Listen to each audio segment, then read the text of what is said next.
नमस्कार। आज हम एक काफ़ी दिलचस्प गाइड पर बात करने वाले हैं, द प्रोग्रेसिव स्टूडेंट्स गाइड। इसका मकसद सिर्फ आप कह सकते हैं अकादमिक सफलता नहीं है, बल्कि छात्र जीवन के हर पहलू में मतलब एक लगातार विकास कैसे हो, उसके लिए कुछ आइडियाज़ देना है। हाँ, बिल्कुल। तो कोशिश ये रहेगी कि इस गाइड से वो सबसे काम की और दिलचस्प बातें निकालें, जो छात्रों को सच में आगे बढ़ने में मदद कर सकें। चलिए देखते हैं। बिल्कुल, ये गाइड इसी सोच पर आधारित है कि एक सफल छात्र जीवन सिर्फ अच्छे नंबरों से कहीं बढ़कर है।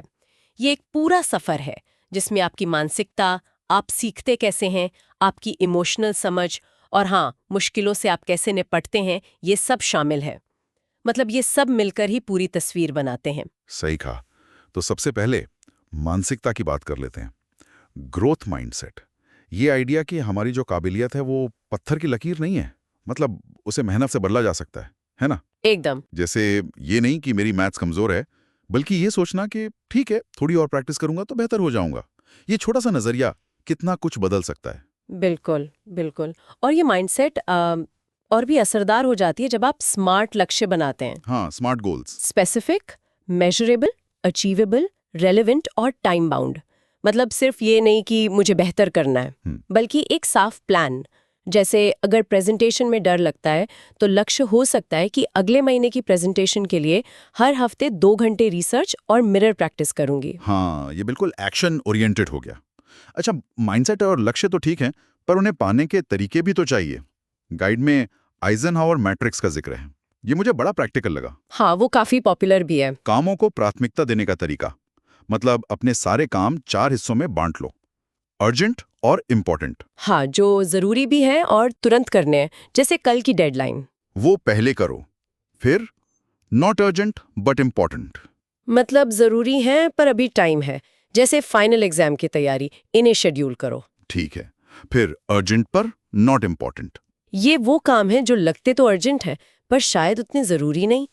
हो सके तो किसी और को दे दो या जल्दी निपटाओ। और आखिरी में नॉट अर्जेंट और नॉट इम्पोर्टेंट।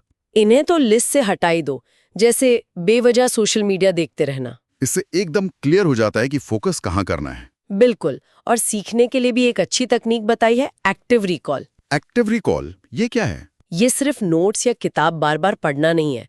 इसका मतलब है किताब बंद करके जो पढ़ा है उसे अपने शब्दों में याद करने की कोशिश करना या किसी और को समझाने की कोशिश करना। अच्छा, मतलब दिमाग को जानकारी ढूंढने पर मजबूर करना। हाँ, इससे वो जानकारी मेमोरी में ज्यादा मजबूती से बैठती है। ये पैसिव रीडिंग से कहीं ज्यादा असरदार है। दिलचस्प है।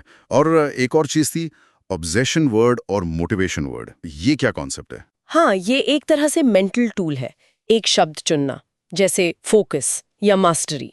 ये हुआ आपका ऑब्जेशन वर्ड, जो कुछ समय के लिए आपके मेन गोल को गाइड करे, एक पर्सनल मिशन जैसा। हम्म। और मोटिवेशन वर्ड? वो एक दूसरा शब्द, जैसे रिजिलियंस या ग्रोथ। ये तब काम आता है जब आप चुनौतियों का सामना कर रहे हों। आपको हिम्मत देता है, फोकस बनाए रखने में मदद करता है। सुनने में आसान है, पर शायद फोकस रखने में मदद करता होगा। हाँ, ये हमें EQ और AQ की तरफ ले जाता है, इमोशनल इंटेलिजेंस और एडवर्सिटी कोशेंट। ईक्यू यानी अपनी और दूसरों की भावनाओं को समझना और मैनेज करना। बिल्कुल। टीम प्रोजेक्ट्स में, क्लास डिस्कशंस में ये बहुत जरूरी है। और ईक्यू? एडवर्सिटी कोशेंट यानी मुश्किलों से, असफलताओं से उबरने की क्षमता। देखिए, छात्र जीवन में उतार चढ़ाव तो आते हैं। कभी नंबर कम आए, कभी कोई टॉपिक समझ नहीं आया। AQ हमें हार मानने से रोकता है। सही बात है। तो ये एकेडमिक इंटेलिजेंस यानी आईक्यू जितने ही जरूरी हैं। बिल्कुल। असली परीक्षा तो तब होती है जब चीजें मुश्किल होती हैं। गाइड में कुछ रोजमर्रा की आदतों का भी जिक्र है, जैसे वो ईट दैट फ्रॉग। हाँ, यानी दिन का सबसे मुश्किल काम सबसे पहले कर डालो। वो काम जिसे हम टालते रहते हैं, उसे सुबह ही निपटा लो तो बाकी दिन हल्का लगता है। सही।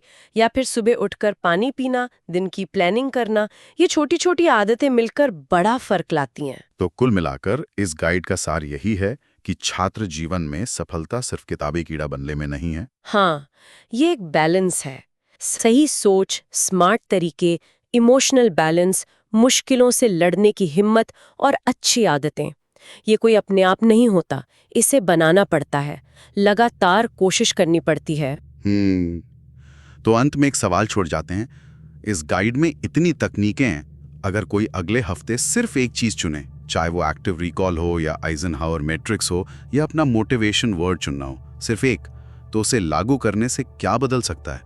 इस वक्त कौन सी एक चीज अपने छात्र जीवन में शामिल करना सबसे जरूरी लग रहा है?